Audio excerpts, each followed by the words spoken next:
एक ही व्यक्ति के प्रति और एक ही वस्तु के प्रति और एक ही स्थिति परिस्थिति के प्रति विभिन्न लोगों की बिलक बिलक दृष्टि होती है। आपके बारे में सभी लोग एक जैसा नहीं सोचते, इसलिए ये चिंता भी मत करना कि कोई तुमको अच्छा कहे कोई बुरा कहे।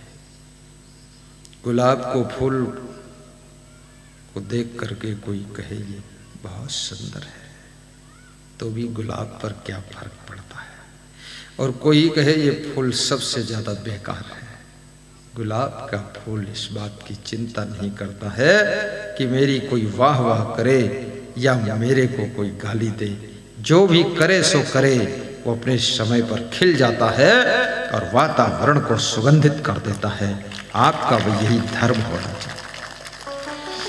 आप अपने कर्तव्यों को खिलाइए, गुणों को प्रयोग कीजिए और कलाओं का प्रयोग कीजिए।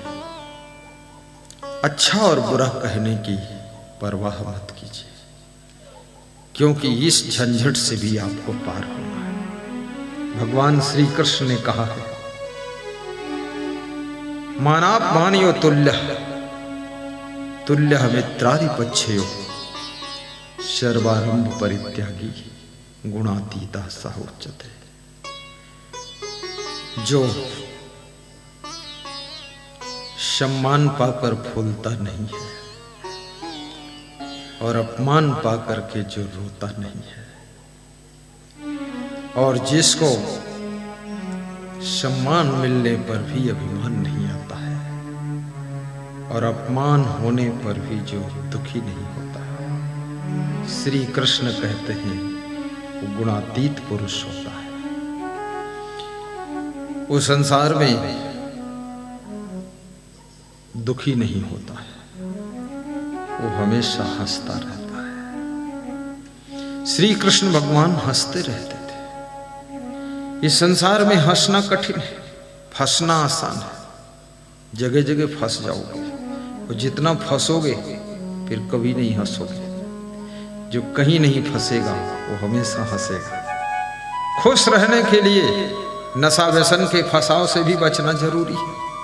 खुश रहने के लिए बुराइयों में फंसने से भी बचना जरूरी है, और हमेशा हंसने के लिए कहीं नहीं फंसना चाहिए। इसके लिए सत्संग की ताकत की जरूरत है। सत्संग ही फंसने से बचा सकता है। छोटी छोटी बेड़ी में लोग फंस जाते हैं। कोई दारू में फंस जाता है, कोई पान पुड़िया में फंस जाता है। रजनीगंधा, पत्नी का नाम रजनी देवी है, उसको तो भूल गए, रजनीगंधा लेकर घूम रहे। पत्नी भी सोचती है इतना पान तमाकू पुड़िया खाते हैं, पास में मुंह ले जाओ तो बदबू आती है। वो पति देव है,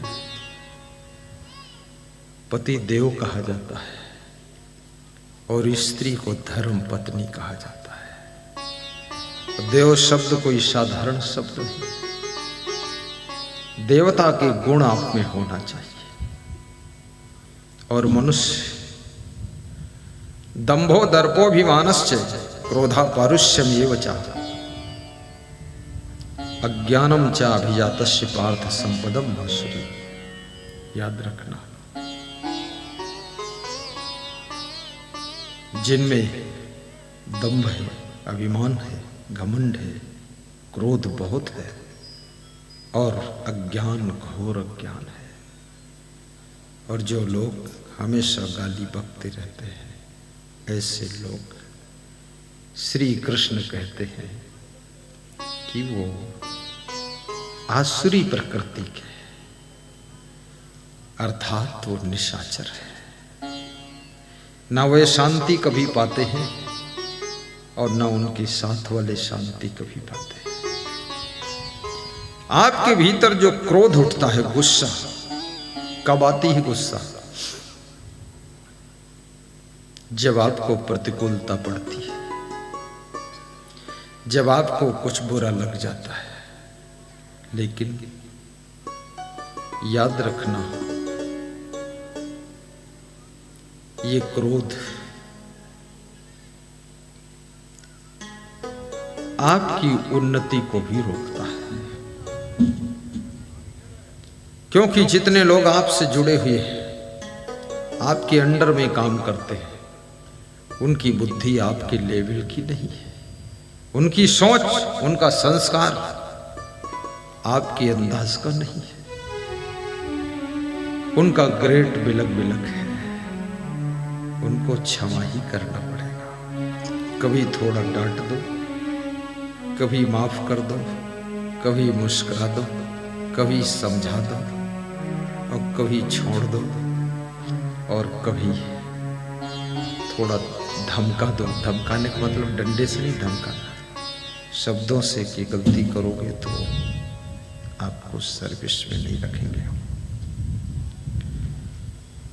लेकिन उनकी जगह पर दूसरा आएगा, वो भी उसी मॉडल का ही होगा।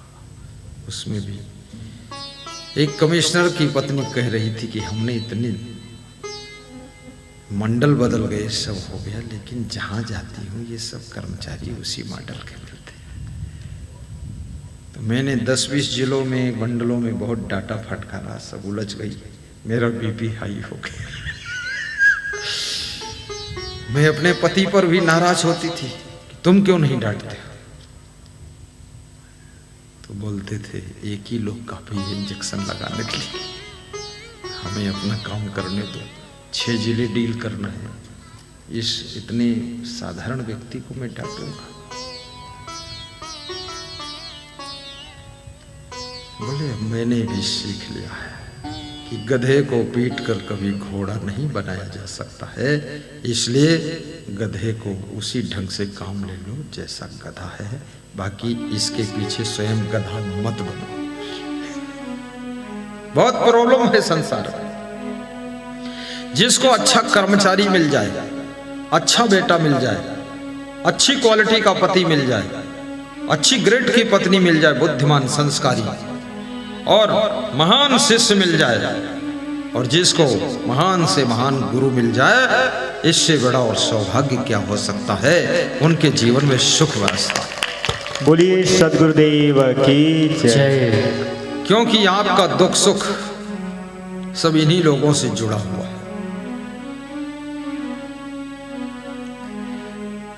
हानि को भी सहने की सामर्थ्य पैदा करो और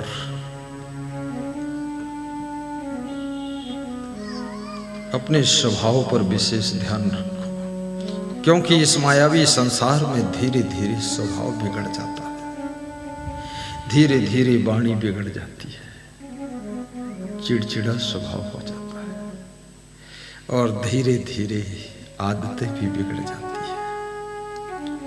और 7 दिन जो कुछ तुम करते हो, जैसे बोलते हो, जैसे उठते बैठते हो, जैसा भी खाते पीते हो, 8वें दिन वो आदत में बदल जाता है। और उस आदत को छोड़ने के लिए आपको 21 दिनों की साधना करना पड़ता है। और याद रखना, अच्छी आदत दुख दर्द को दूर करती है और बुरी आदत दुख दर्द को बढ़ा देती है।